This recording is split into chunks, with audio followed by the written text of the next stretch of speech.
Hi hello నమస్తే welcome to our channel. ప్రస్తుతం మనతో పాటు స్టూడియోలో ఉన్నారు ఫైనాన్షియల్ ప్లానర్ మాధవి గారు. నమస్కారం మాధవి గారు, ఎలా ఉన్నారు? గుడ్. సో ఇప్పుడు చాలా మంది ఫైనాన్షియల్ గా హ్యాపీగా సెటిల్ అవ్వాలి అనేది ప్రతి ఒక్కరి గోల్. న్యూక్లియర్ న్యూ ఫ్యామిలీస్ అవును. ఎక్కువైపోయాయి, అవును. ఖచ్చితంగా అర్న్ చేయాలి. అది అవును. దట్టు ఏంటి, ఒకరే కాదు, వైఫ్ అండ్ హస్బెండ్ ఇద్దరు ఇద్దరు అర్న్ అని చేస్తేనే చేయాలి. ఆ దట్ లైఫ్ ఈస్ స్టైల్ అనేది మీట్ హౌ అవ్వగలం. ఇన్ఫ్లేషన్ అండి. Inflation is the major impact. అప్పట్లో మనకి ఒక 1 ఇయర్ గానీ మనకి చేంజెస్ వచ్చేవి కాదు. ఇప్పుడు అవును every month you see the budget is over boarding. అవును, బడ్జెట్ పెరిగిపోతుంది. లాస్ట్ మంత్ కన్నా ఈ మంత్ ఇంకొంచెం ఇంకొంచెం సేమ్ పెరుగుతుంది. ఇంకొంచెం పెరుగుతుంది. ఖర్చులు పెరుగుతున్నాయి. తర్వాత ఎక్స్‌పెండిచర్ పెరుగుతుంది. అన్ని ప్రైజెస్ అన్నీ కూడా పెరుగుతూ ఉన్నాయి. సో దీనివల్ల ఏంటంటే it is highly impossible that you can do it everything on your own. తర్వాత మనకి ఇన్ని ఆప్షన్స్ లేవండి. అప్పట్లో ఇన్వెస్ట్‌మెంట్ అంటే ఎక్కడ చేసుకునేవాళ్ళు? బ్యాంక్‌కి వెళ్లి ఒక ఎఫ్‌డి చేసుకోవడము, లేకపోతే పోస్ట్ ఆఫీసులకి వెళ్లి ఏదైనా చేసుకోవడం, లేకపోతే గోల్డ్ కొనుక్కోవడము, లేదు అంటే ఒక చిన్న భూమి గాని రియల్ ఎస్టేట్ చేసుకోవడము. So this is how they used to be and that is working out. వాళ్ళకది బాగా వర్కౌట్ అయింది. ఎందుకంటే అప్పట్లో ఇంట్రెస్ట్ రేట్స్ 11-12% ఉండేవి బ్యాంకుల్లో. అవును సో అలానే అంటే భూమి ఏదైనా కొనుక్కోవాలన్నా వాళ్ళకి అప్రోచబుల్‌గా ఉండేది. అవును. అలాగే గోల్డ్ కొనుక్కోవాలన్నా వాళ్ళకంతే కూడా తక్కువ రేట్స్ ఉండేవి కాబట్టి వాళ్ళన్నిటిలో ఇన్వెస్ట్ చేసుకునే వాళ్ళు. ఇంట్రెస్ట్ రేట్స్ బాగుండేవి. Now the entire scenario has been changed. Change. ఇప్పుడు మీరు ఇంకా నేను ఎఫ్‌డి చేస్తానంటే ఎలా వర్కౌట్ అవుతది? Now it is giving only post tax తర్వాత మీకు 4% వస్తుంది. అంతే. అంటే ఒక ఇయర్ అంతా మీరు ఇన్వెస్ట్ చేస్తే 4% వస్తుంది. So that will not work out కదా. మీ ఇన్ఫ్లేషన్ ఏమో 10% పెరుగుతూ ఉంటది. మీకొచ్చిన రిటర్న్ ఏమో 4% వస్తుంది. బ్యాలెన్స్ అవ్వదు. బ్యాలెన్స్ అవ్వదు. సో దీనివల్ల ఏమవుతుందంటే మీరు వెల్త్ క్రియేషన్ కాదు. మీరు ఏమి చేయకుండా ఇలా ఉన్నారనుకోండి, బ్యాంక్‌లో అలా మనీ పెట్టేసి, సేవింగ్స్‌లో అలా వదిలేసి తెలియక, so you are getting poorer. Day by day మీరు పూర్ అయిపోతున్నారు. ఎందుకంటే మన రూపీ డిప్రిషియేషన్ అయిపోతుంది కదా. సో మన రూపీ వాల్యూ పడిపోతుంది. పడిపోతుంది. మీరు ఇలా ఏమి చేయకుండా కూర్చున్నారంటే డెఫినెట్‌లీ మీ వెల్త్ క్రియేషన్ అవ్వడం కాదండి. అసలు ఆ అమౌంట్ కూడా దాని వాల్యూ అనేది తగ్గిపోతూ వెళ్ళిపోతూ సో ఉంటుంది. ఇప్పుడున్న కండిషన్స్ లో అవునండి. ఫైనాన్షియల్ ప్లానింగ్ అనేది ఎంత ఇంపార్టెంటో, అవును. జస్ట్ ఒక ఇన్ఫ్లేషన్ అనే వర్డ్ తో మనము మనము మొత్తం మన మైండ్ చూడొచ్చు. సెట్ ని మార్చేయొచ్చు. మార్చేయొచ్చు. డెఫినెట్లీ. సో ఇంకోటేంటంటే మన లైఫ్ స్టైల్ కూడా చాలా చేంజ్ అయిందండి. So definitely. నౌ ఎవ్రీథింగ్ అప్పట్లో ఏదైతే వాళ్ళకి లావిష్ అనుకుంటున్నారో ఇది అది కామన్ ఇప్పుడు. కార్ కానీ ఏదైనా అది సో జస్ట్ మెయింటైనింగ్ ఇప్పుడు కార్ అనేది మనకు ఒక లగ్జరీ లగ్జరీ కాదు. సో కంఫర్ట్ నౌ ఇట్ అంతే. Is comforts. అలా మనం చూసుకుంటే అలా లైఫ్ స్టైల్ కూడా మనకి చేంజెస్ అయ్యాయి. Hmm. సో మీరు అలా ఆలోచించకుండా అప్పుడు ఎవరు ఫైనాన్షియల్ ప్లానర్స్ దగ్గరికి వెళ్ళలేదు. ఇప్పుడు ఎందుకు వెళ్ళలేదు అనడానికి మనం చాలా రీజన్స్ చెప్పాము. So now it is evident అండి. ఇంకొకటి ఏంటంటే అన్నిటికన్నా ముఖ్యం ఏంటంటే ఆప్షన్స్ ఆర్ మోర్ నౌ. ఇప్పుడు స్టాక్స్ ఉన్నాయి, మ్యూచువల్ ఫండ్స్ ఉన్నాయి, ప్రైవేట్ ఈక్విటీ ఉంది, పోర్ట్ఫోలియో మేనేజ్మెంట్ సర్వీసెస్ ఉన్నాయి, స్మాల్ కేసెస్ ఉన్నాయి, తర్వాత రీట్స్ ఉన్నాయి, రియల్ ఎస్టేట్ ఇన్వెస్ట్మెంట్ ఫండ్స్ ఉన్నాయి. ఇన్ని ఆప్షన్స్ ఉండేటప్పటికి అప్పట్లో ఇన్ని ఆప్షన్స్ లేవు. లేవు. సో వాళ్ళకి ఎవరి దగ్గరికి ఫైనాన్షియల్ ప్రొఫెషనల్ దగ్గరికి వెళ్ళాల్సిన అవసరం కూడా రాలేదు. ఇప్పుడు ఏంటంటే ఎన్ని ఆప్షన్స్ ఉండేటప్పటికి and which are very complicated. ఒక కామన్ పర్సన్ కి ఇంత లాంగ్వేజ్, ఇంత నాలెడ్జ్, టెర్మినాలజీ ఎస్పెషల్లీ ఆ అర్థమే అవ్వదు. టెర్మినాలజీ, ఆ నాలెడ్జ్ అనేది ఇట్స్ హైలీ ఇంపాసిబుల్ అండి. ఎందుకంటే every one has busy in their own work. మీరే ఉన్నారనుకోండి, మీ వర్క్ లో మీరు బిజీగా ఉంటారు. You Correct. Don't know what is happening in stock markets, in mutual funds and what is happening in PMSE. వీటి గురించి అసలు మీరు అప్డేట్ ఎలా తీసుకుంటారు? మేబీ నాలెడ్జ్ ఉండొచ్చు, but you have to spend some time అవును. What is happening in these world of finance. So అంత time కూడా ఎవరి దగ్గర ఇప్పుడు లేదండి. సో బెటర్ ఏంటంటే you just have some financial planners with you. అంటే మనకి ఫ్యామిలీ డాక్టర్ ఎలా ఉంటున్నారో ఒక్కసారి మీరు ఫైనాన్షియల్ ప్లానర్ ని కూడా ఎంగేజ్ చేసుకొని, మనం ఎలా అయితే ఫైనాన్షియల్ మనము ఈ హెల్త్ చెకప్ చేసుకుంటామో, అవును. So that is what we are recommending everyone to do some financial test. Okay. ఒక్కసారి మీరు ఫైనాన్షియల్ ప్లానర్ దగ్గరికి వెళ్ళి ఒకసారి మనం ఎలా అయితే కంప్లీట్ టెస్ట్, మెడికల్ టెస్ట్లు ఎలా అయితే చేయించుకొని ఓకే ఆర్ వి హెల్దీ అనేది ఎలా అయితే తెలుసుకోగలుగుతున్నారో, అలానే మనం చేస్తున్న ఈ సేవింగ్స్ కానీ, ఇన్వెస్ట్మెంట్స్ కానీ, టాక్సేషన్ కానీ, మీరు తీసుకున్న ఇన్సూరెన్స్ ప్లాన్స్ కానీ, మీరు ఇన్వెస్ట్మెంట్స్ చేస్తున్న మ్యూచువల్ ఫండ్స్ కానీ, స్టాక్స్ కానీ అన్ని మనం అనుకున్నట్టు జరుగుతున్నాయా లేదా? Is this correct? అంటే మనది మనకి తెలియదు కదా. Maybe you might missing something. Correct. So if someone you are going with a professional, they will tell you where you are getting wrong. Okay. మళ్ళీ వాళ్ళు ఏం చేస్తారంటే మిమ్మల్ని కరెక్ట్ చేసి రైట్ ట్రాక్ లోకి తీసుకొని వెళ్ళి మిమ్మల్ని ఆ ఫైనాన్షియల్ ప్లానింగ్ ప్రాసెస్ అంటే it is just to achieve your financial goals కదా. అందరికి ఫైనాన్షియల్ గోల్స్ ఉంటాయండి.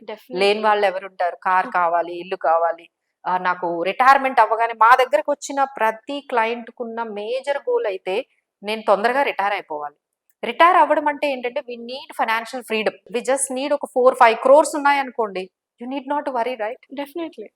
ఆ స్టేజ్ కి ఎంత తొందరగా వెళ్ళిపోతే బాగుండు. ఎందుకంటే తర్వాత లైఫ్ ని ఎంజాయ్ చేయొచ్చు. లైఫ్ ని ఎంజాయ్ చేయొచ్చు. మీకు ఇష్టమైతే జాబ్ చేస్తారు, ఇష్టం లేకపోతే చెయ్యరు. లేదు చేయరు. అంటే మీకు కావాల్సిన ప్యాషన్ ని పర్స్యూ చేస్తారు. మీరు ఈ మనీ గురించి, రెగ్యులర్ మనీ గురించి భయపడాల్సిన అవసరం లేదు, దాని గురించి ఆలోచించాల్సిన అవసరం లేదు. So everyone attain this financial freedom as early as possible. కొంతమంది అయితే 40 years 45 years కి మేడం మీరు చెప్పండి, నాకున్న లైఫ్ స్టైల్ కి ఎంత సంపాదించాలో చెప్పండి అనే వాళ్ళే ఎక్కువగా ఉన్నారనమాట. So what is the correct age to have financial planning? So as soon as అండి, అంటే మీరు 25 అంటే as soon as you are starting the income, మనకి ఒక సేవింగ్స్ అనే లెవెల్ వరకు వెళ్ళిపోయాము, మన దగ్గరకు ఒక సర్ప్లస్ అనేది వచ్చింది. ఎంత ఎర్లీగానే ఎందుకు చెప్తున్నాం అంటేనండి, ఇప్పుడు మీకు టర్మ్ ప్లాన్ తీసుకోవాలనుకోండి, మీ ఏజ్ ఎంత తక్కువ ఉన్నప్పుడు మీరు తీసుకుంటే ప్రీమియం ఎంత తక్కువ ఉంటుంది. ఓకే. మీరు డిలే చేశారనుకోండి ప్రీమియమ్స్ అన్ని పెరుగుతూ పెరుగుతూ ఉంటాయి. ఉంటాయి. అలానే హెల్త్ ఇన్సూరెన్స్ ఉందనుకోండి, మీకు now you are so healthy, you are so young, మీకు చాలా ప్రీమియమ్స్ తక్కువ ఉంటాయి, మీకున్న అడ్వాంటేజెస్ డిఫరెంట్ గా ఉంటాయి. అలానే మీరు తక్కువ ఏజ్ లో స్టార్ట్ చేశారంటే కాంపౌండింగ్ అనే ఎఫెక్ట్ ఉంటుందండి. అంటే మీరు ఈవెన్ 5,000 10,000 కూడా మీరు సేవ్ చేసినా you can make crore in just 15-20 years. అదే మీరు 30-40 years లో స్టార్ట్ చేశారనుకోండి, మీరు అసలు 40,000 per month సేవ్ చేసినా you cannot achieve the goal.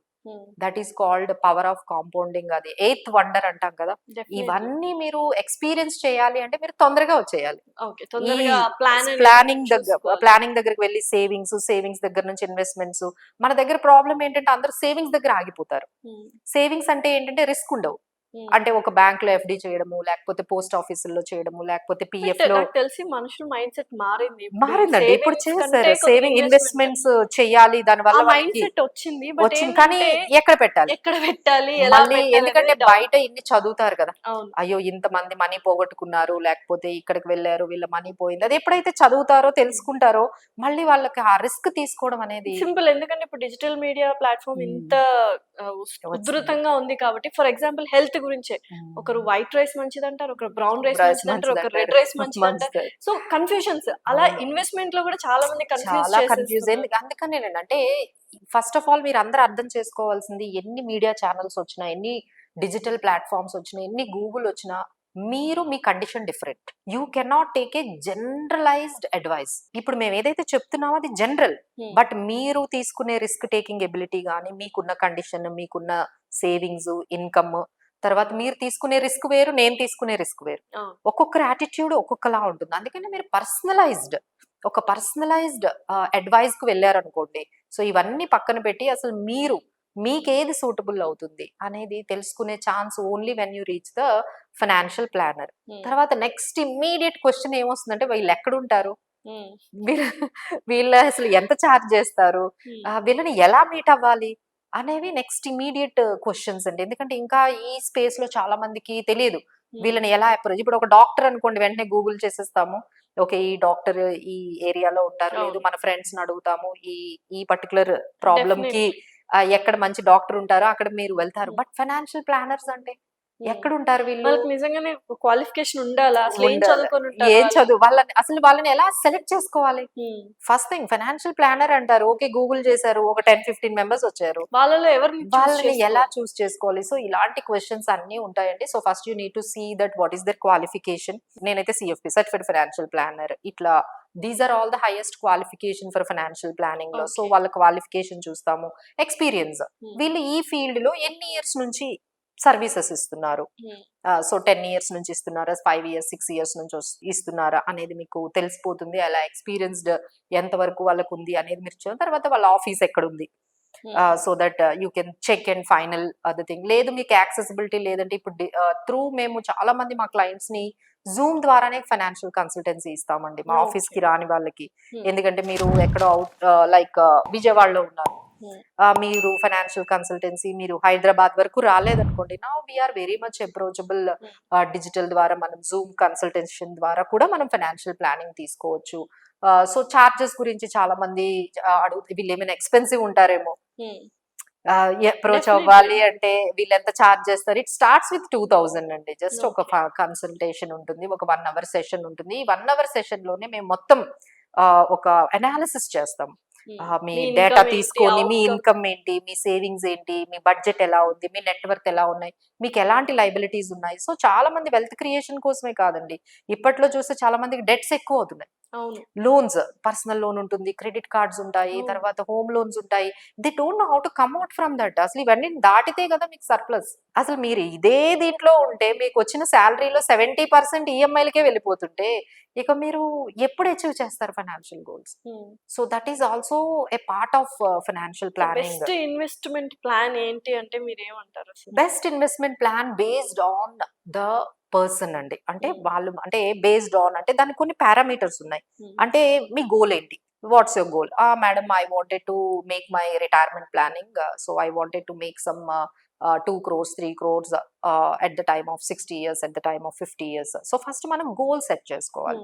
Goal set చేసుకున్న తర్వాత నెక్స్ట్ హౌ మచ్ అనేది మీ లైఫ్ స్టైల్ బట్టి మనము 2 or 3 crores ఏదో ఒకటి మనం సెలెక్ట్ చేసుకుంటాం. Then to reach that goal how much we need to save. Okay. Every month ఎంత సేవ్ చేస్తే మనము ఆ గోల్ రీచ్ అంటే అవ్వగలుగుతాం. ఇన్వెస్ట్ అమౌంట్ ఆ ఇన్వెస్ట్ అమౌంట్ చేయాలి. ఇన్వెస్ట్ చేయాలి. Okay. సో మేము ఏమంటాం, 20,000 25,000 ఇన్వెస్ట్ చేయండి every month, you can reach the goal after 20 years అంటాం. నెక్స్ట్ క్వశ్చన్, ఈ 25,000 ఎక్కడ పెట్టాలి? కరెక్ట్. సో ఆ 25,000 ఎక్కడ పెట్టాలి అంటే దెర్ ఆర్ మెనీ ఆప్షన్స్ ఉంటాయండి. డెట్ ప్రోడక్ట్స్ ఉంటాయి, ఈక్విటీ ప్రోడక్ట్స్ ఉంటాయి, కొంతమంది రియల్ ఎస్టేట్, గోల్డ్, ఇలా డిఫరెంట్ ఆప్షన్స్ ఉంటాయి. దీన్ని మనం portfolio management and asset allocation అంటాం. ఈ అసెట్ ఎలొకేషన్ లో ఒక్క దాని మీద వెళ్ళకూడదండి. బెస్ట్ ఇన్వెస్ట్మెంట్ ప్లాన్ అంటే ఏమవుతుందంటే అసలు ఫస్ట్ ఏం చేయకూడదో తెలుసుకోవాలి.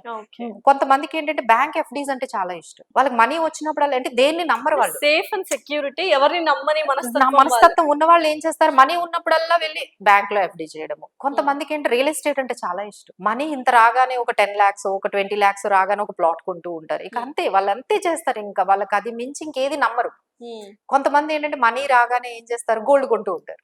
సో ల్యాండ్ మీద పెట్టడం, గోల్డ్ మీద పెట్టడం కంటే ఇంకా బెటర్ ప్లాన్స్ ఉన్నాయి. కొంతమందికి ఏంటంటే స్టాక్ సిస్టమ్. సో వాళ్ళు ఏం చేస్తారు, మనీ ఎప్పుడు వచ్చినా సరే వాళ్ళ ఇన్వెస్ట్మెంట్స్ అన్ని mutual funds, stock market. But ఏంటంటే మేము చెప్పేది ఏంటంటే ఒక్క దాని మీదే పెట్టకూడదు. Okay, multiple options. మల్టిపుల్, దాన్నే పోర్ట్ఫోలియో డైవర్సిఫికేషన్ అంటాము. తర్వాత అసెట్ ఎలొకేషన్ అంటాం. మీకు నచ్చింది కదా, మీకు కన్వీనియంట్ గా ఉంది కదా, మీరు కంఫర్ట్ గా, కొంతమంది చిట్స్ వేస్తూ ఉంటారు, వాళ్ళకి అది కంఫర్ట్ జోన్. వాళ్ళ చిట్స్ వేయడము, 1 lakh చిట్స్ వేస్తారు, 60,000 వాళ్ళకున్న సేవింగ్స్ అన్ని చిట్స్ వేస్తూనే ఉంటారు. Different chits because of their comfort zone. ఆ కంఫర్ట్ జోన్ నుంచి బయటకు రారు. మేమేమంటామంటే కీప్ ద చిట్స్, మీకు అన్ని పెట్టండి, బట్ ఏంటంటే డైవర్సిఫై. కొంత గోల్డ్ లో ఇన్వెస్ట్ చేయాలి, కొంత మనము డెట్ లో ఉండాలి, కొంత ఈక్విటీలో ఉండాలి, ఇలా అన్నమాట. ఇలా మనం డైవర్సిఫై చేసుకుంటూ మన మనీని మన గోల్స్ కి తగ్గట్టుగా మన రిస్క్ టేకింగ్ ఎబిలిటీ బట్టి డిఫరెంట్ అసెట్ క్లాసెస్ అంటాం. సో మరి అన్నిటి మీద ఇన్వెస్ట్ చేస్తుంటే ఇన్కమ్ అనేది అంత వచ్చుండదు కదా. అదే డిపెండ్స్ అండి, అదే అంటున్నాను, డిపెండ్స్ అన్నమాట. ఇప్పుడు ఎగ్జాంపుల్ ఒక పర్సన్ ఒక 5,000 సేవ్ చేయగలరు, ఆయన ఒక 30 years ఆఫ్ ఏజ్ ఉంది అంటే వాళ్ళకి మ్యూచువల్ ఫండ్స్, ఎస్ఐపి బాగుంటుంది. ఎందుకంటే ఆయన ఒక్కసారి ప్లాట్ కొనలేరు కదా ఆ తక్కువ అమౌంట్ తో. సో ఇలా అన్నమాట. సో అందుకనే మనం ఇక్కడ ఏది జనరలైజ్ చేయలేమండి. Everything based on the client. ఒక్కొక్కరికి ఒక్కొక్క సిచ్యువేషన్ ఉంటుంది. మనం అనుకున్నట్టుగా కొంతమంది తక్కువ సేవింగ్సే ఉంటాయి. బట్ మేం చెప్పేది ఏంటంటే ఎంత మీకు ఇన్కమ్ ఎంత తక్కువైనా 20 to 30% సేవ్ చేయాలి. అదైతే మీరు మినిమం అయితే అందరికి అది కామన్ అడ్వైజ్ అండి. మా వైపు నుంచి అందరికీ అడ్వైజ్ ఏంటంటే మీరు ఎంతన్నా సంపాదించండి, మీకు 20,000 శాలరీ రానివ్వండి, make it 4,000 saving and remaining 60,000 తోనే మీరు కంటిన్యూ యువర్ లైఫ్ స్టైల్. అంతే. ఎందుకంటే ఇలా పెట్టుకుంటూ వెళ్తేనండి మీకు 1 lakh వచ్చినా మీరు సేవ్ చేయలేరు.